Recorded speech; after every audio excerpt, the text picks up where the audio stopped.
मैं चंद ज़रूरी बातें समझाना चाहूँगा, अगर आप तवज्जो फरमाएंगे। तवज्जो है सबकी? माशाअल्लाह। हज़रत इमाम हसन मुश्तबा ने जब खिलाफत से दस्तबरदारी इख्तियार कर दी तो आपके करीबी साथी ने आपसे कहा कि हुजूर आपने खिलाफत क्यों दे दी? खिलाफत क्यों दे दी? खिलाफत आपका हक था, आपको शूरा ने मुंतखब किया था, पार्लियामेंट ने मुंतखब किया था। तो इमाम हसन अलैहिस्सलाम ने बड़ी खूबसूरत बात इरशाद फरमाई, समझ आ रही है? आपने फरमाया कि मेरे नाना जान जनाब रसूलुल्लाह सल्लल्लाहु अलैहि वसल्लम ने ख्वाब देखा। क्या देखा बोलिए?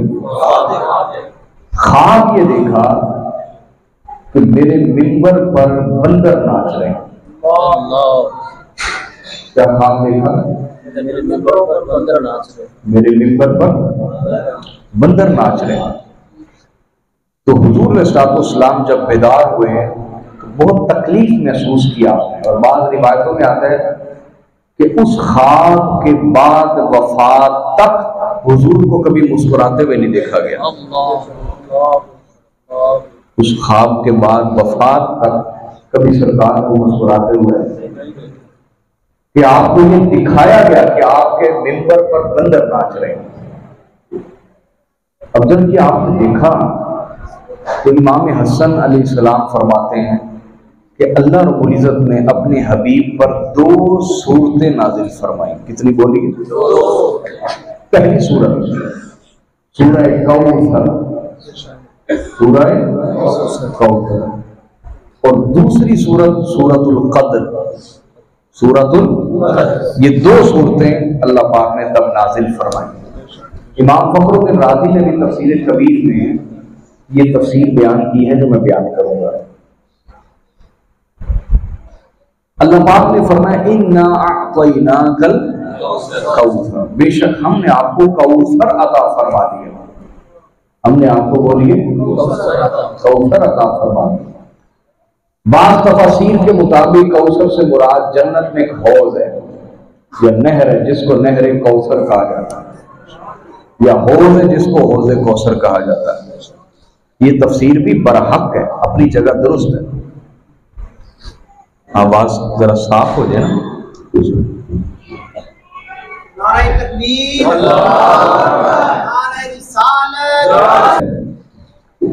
लेकिन इमाम फखरुद्दीन राज़ी रहमतुल्लाह ने यहाँ सवाल उठाया है, वो ये कि ये सूरत कब नाजिल हुई? एक, जब हुजूर ने ख्वाब देखा। क्या देखा बोलिए? कि मेरे मिंबर पर बंदर नाच रहे हैं। अब बंदरों का नाचना तो दुनिया में था ना, आखिरत में तो नहीं था।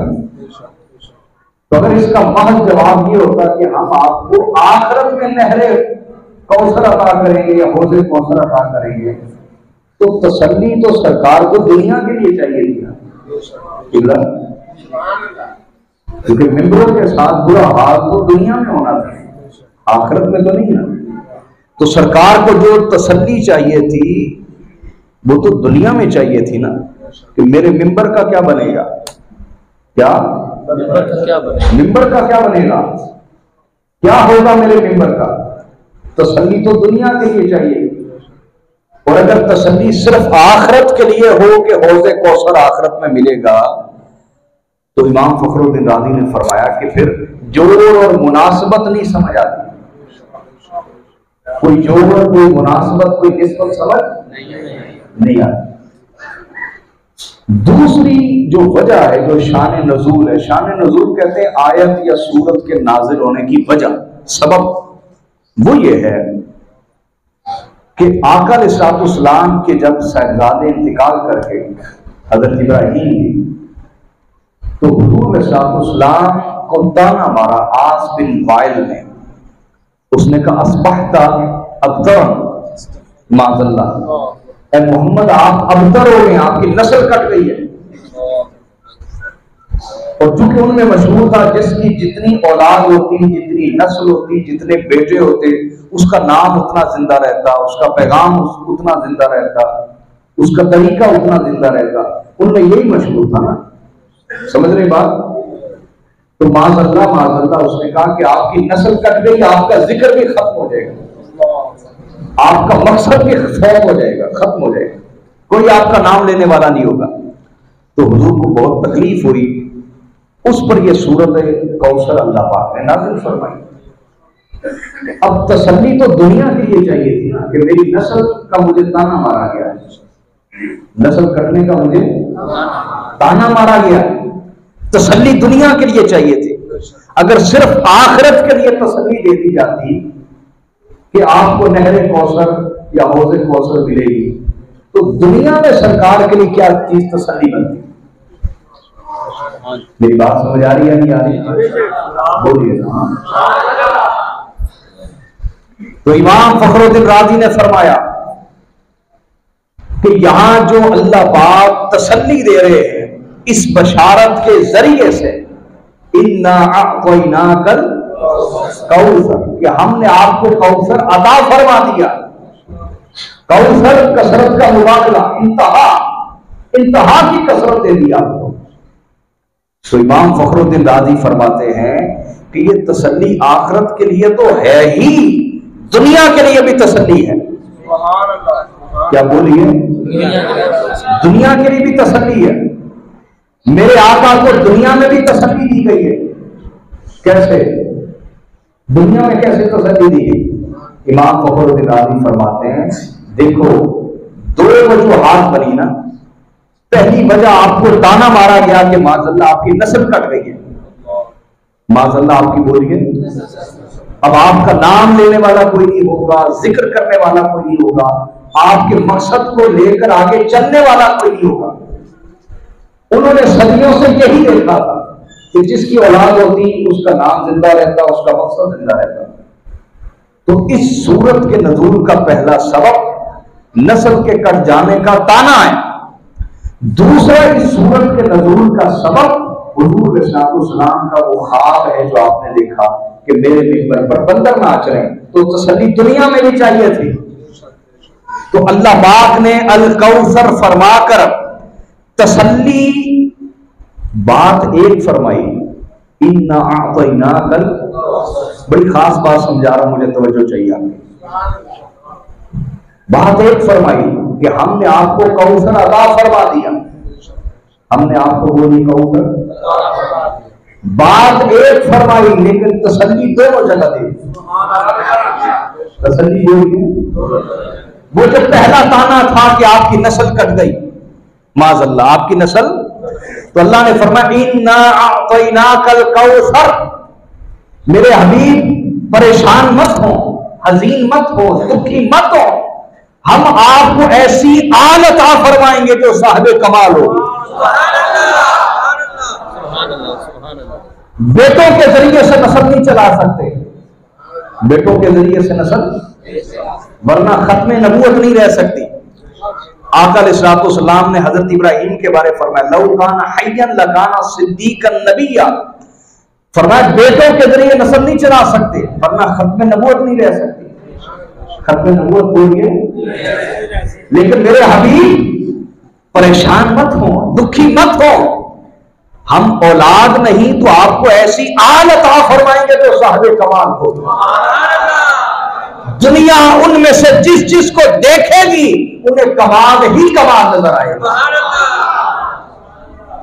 आपकी आल में कहीं इमाम हसन मुज्तबा होंगे, कहीं इमाम हुसैन सैय्यदुल शुहदा होंगे, कहीं इमाम ज़ैनुल आबिदीन होंगे, कहीं इमाम मोहम्मद अल बाकिर होंगे, कहीं इमाम जाफर सादिक होंगे, कहीं इमाम मूसा काजिम होंगे, कहीं इमाम अली रजा होंगे, कहीं इमाम मोहम्मद अल तकी होंगे, कहीं इमाम अली नबी होंगे, कहीं इमाम हसन अल अस्करी होंगे, कहीं हुजूर सैयदना गौसुल आज़म हजरत अब्दुल कादिर जिलानी होंगे, कहीं मखदूम औलिया हजरत दाता गंजबख्श अली हुजवेरी होंगे, कहीं हजरत सैयद मोइनुद्दीन चिश्ती अजमेरी होंगे, कहीं हजरत सैयद बहाउद्दीन नक्शबंद होंगे, कहीं सैयद अहमद रिफाई होंगे, और फिर आखिरी जमाने में हजरत इमाम मोहम्मद अल महदी जैसे बेटे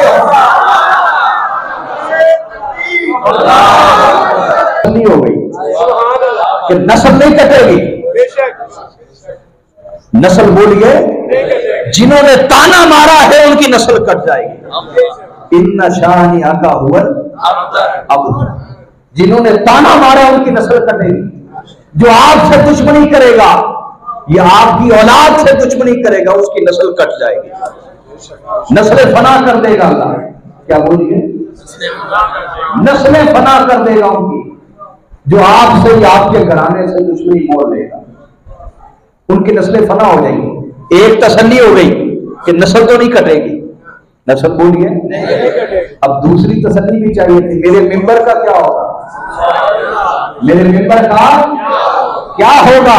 तो अल्लाह पाक ने फरमाया इन्ना आतैनाकल कौसर, हबीब घबराइएगा ना, जो आल देंगे वो मिंबर की भी मुहाफिज होगी, मिंबर उनसे सजेंगे, मिंबर उनसे बोलिए सजेंगे, और मिंबर का तकद्दुस बहाल रखने वाली आल आपको अता की जाए। किसी भी जमाने में, किसी भी दौर में जब मिंबर के तकद्दुस को कमाल किया जा रहा होगा तो उस वक्त के यजीद के खिलाफ, क्या उस वक्त के यजीद के खिलाफ कहीं करबला में आपकी आल खड़ी होगी, कहीं बोलिए करबला में आपकी आल खड़ी होगी, कहीं हिशाम बिन अब्दुल मलिक के खिलाफ आपका पोता हजरत इमाम ज़ैद बिन अली खड़े होंगे, और कहीं बनु उमय्या की हुकूमत को खत्म करने के लिए आपका बेटा मोहम्मद अल महदी हजरत नफ्से ज़किया खड़े होंगे, और कहीं बगदाद के मिंबर पर हुजूर सैयदना गौसुल आज़म बैठेंगे, और बैठकर जो मिंबर की तरफ बुरी नजर करने वाले मुस्तंजद बिल्लाह बहुत जालिम हुक्मरान हुआ। जब हुजूर सैयदना गौसुल आज़म मिंबर पर बैठे तो एक दिन आपका खिताब सुनने के लिए आया, क्या हुजूर गौस पाक का मिंबर की इज्जत कैसे बहाल की जाती है, आपने उसकी खुशामद नहीं की, सुल्तान की बादशाह की खुशामद आगे भी नहीं बुलाया, प्रोटोकॉल भी नहीं दिया, जहां जगह भी नहीं वहां बैठ गया। जब बैठ गया हुजूर सैयदना गौसुल आज़म ने थोड़ी सी गुफ्तगू फरमाने के बाद उसको कहा, ओए खजूर के तने, सुभान अल्लाह, सुभान अल्लाह।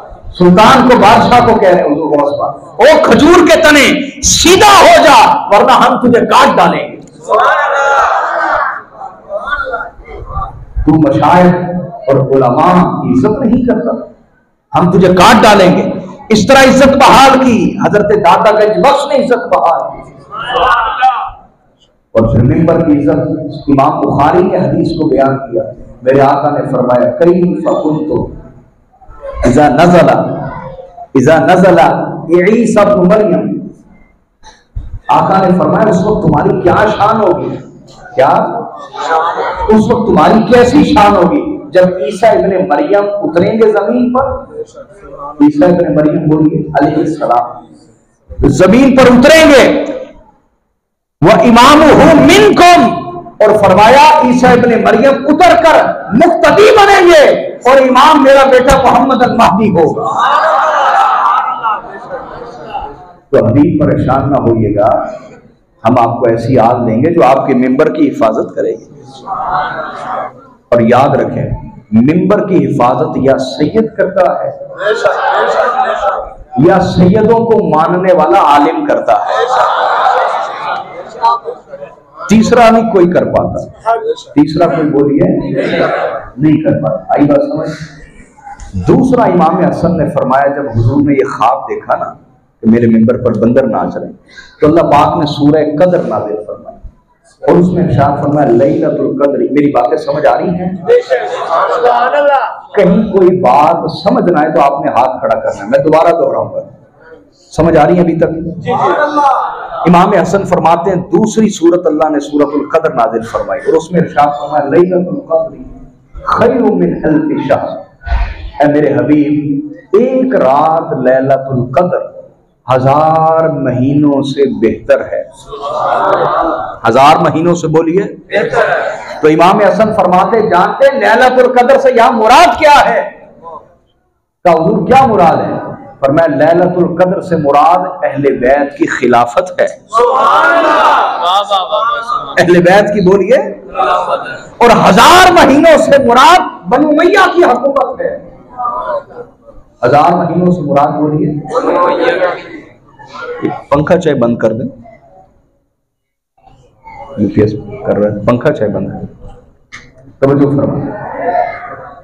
फरमाया लैलतुल कद्र से मुराद अहले बैत की खिलाफत है, और 1000 महीनों से मुराद बनु उमय्या की हुकूमत है।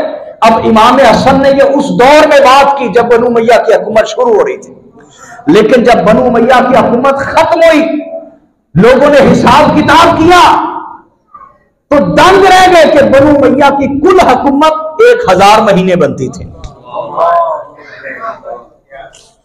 अंदाजा फरमाए, इमाम हसन ने 1000 महीने पहले खबर दी कि 1000 महीनों से मुराद इनकी हुकूमत और लैलतुल कद्र से मुराद अहले बैत की खिलाफत है। तो फरमाया हम चाहे थोड़ी देर खिलाफत पे क्यों ना रहे, लेकिन दीन का वो काम कर गए हैं कि 1000 महीनों से भी ज्यादा बेहतर है। मेरी बात समझ आई है? एक और कुरान की आयत है, लेकिन वो लाइट आएगी मैं फिर सुनाऊंगा इंशाअल्लाह, मुझे याद करा दीजिएगा, ठीक? तो मेरे भाइयों, यहां से क्या समझ आया? जो अभी तक हमने कुरान पाक की 2 आयात की तफसीर बयान की, क्या समझ आया? समझ ये आया कि आले रसूल अल्लाह का अतिया है। रसूलुल्लाह की जो आल है वो अल्लाह का अतिया है। अल्लाह ने अपने नबी को गिफ्ट की है। अल्लाह ने अपने नबी को बोलिए गिफ्ट की। अब जो आले रसूल से दिल से मोहब्बत नहीं करता, इसका मतलब नबी के गिफ्ट को बुरी नजर से देखता है। जो अल्लाह ने गिफ्ट दिया सरकार को, उस अतिये, उस तोहफे को बुरी नजर से देख रहा है, वो शख्स अपना अंजाम सोच, क्या बोलिए, अंजाम सोच ले। और मैं आप आवाम से कहूंगा, यहां जवान भी बैठे, बच्चे भी बैठे, मेरे बच्चों, जवानों, बुजुर्गों, जितने भी फितने उठे, क्या जितने भी फितने उठे, एक चीज तो याद रखो ना यार, कि जो हमारे नबी के घराने से वफादार नहीं, वो दीन का जितना भी नाम लेता हो, वो दीन से कभी वफादार नहीं हो सकता। वो दीन का नाम सिर्फ इसलिए ले रहा है कि उसके मफादात जुड़े हुए, वो अपने मफादात की खातिर ले रहा है। जो आपके नबी के घराने का वफादार है, वो कभी दीन का वफादार हो सकता, कभी रसूलुल्लाह का वफादार हो सकता। ये चीज अपने दिलों पे लिखें। बार बार क्यों बोलते हैं आप? क्यों शुभों में पढ़ते हैं? शक में क्यों मुब्तला होते हैं बार बार? मेरी बात समझ आई या नहीं आई? बोलिए ना।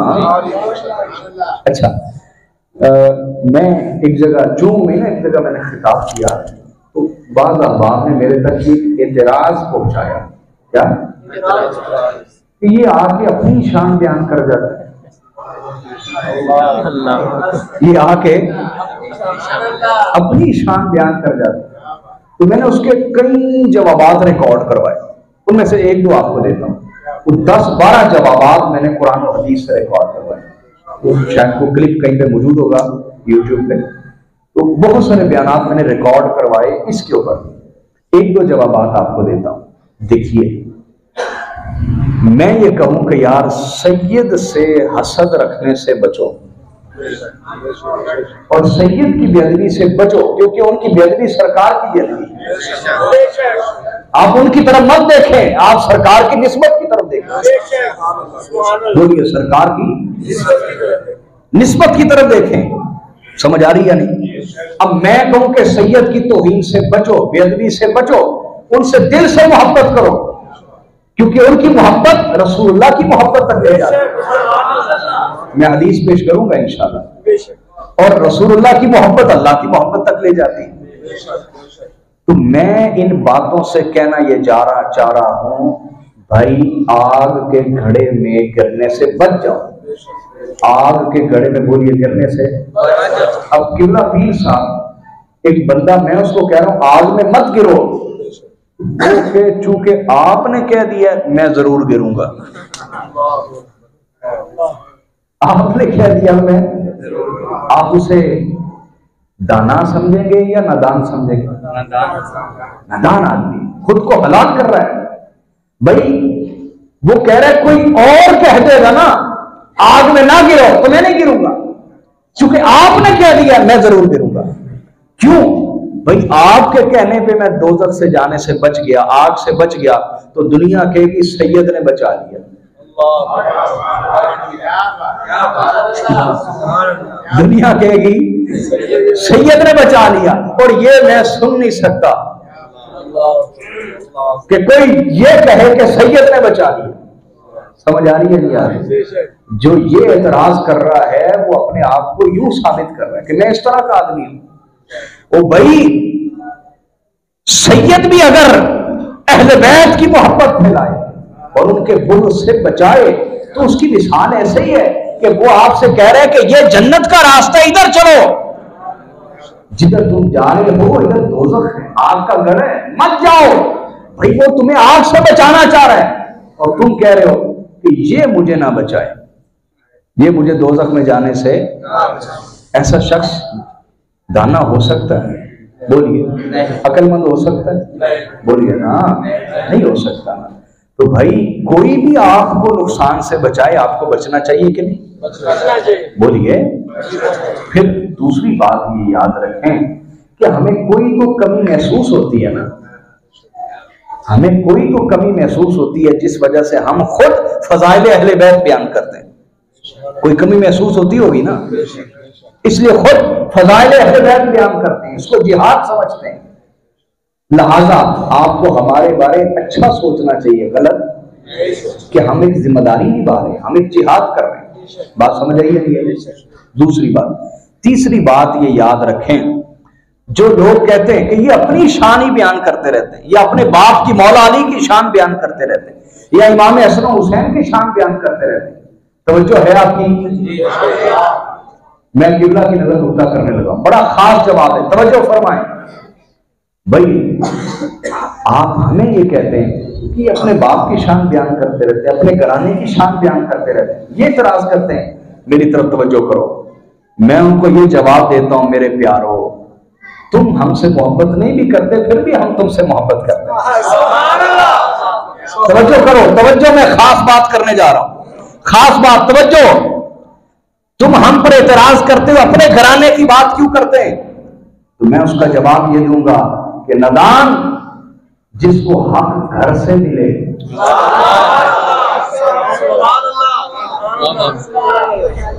जिसको हक घर से मिले, अगर कबूल ना करे तो अबू लहब बनता है, और कबूल कर ले तो अली शेर खुदा बनता है।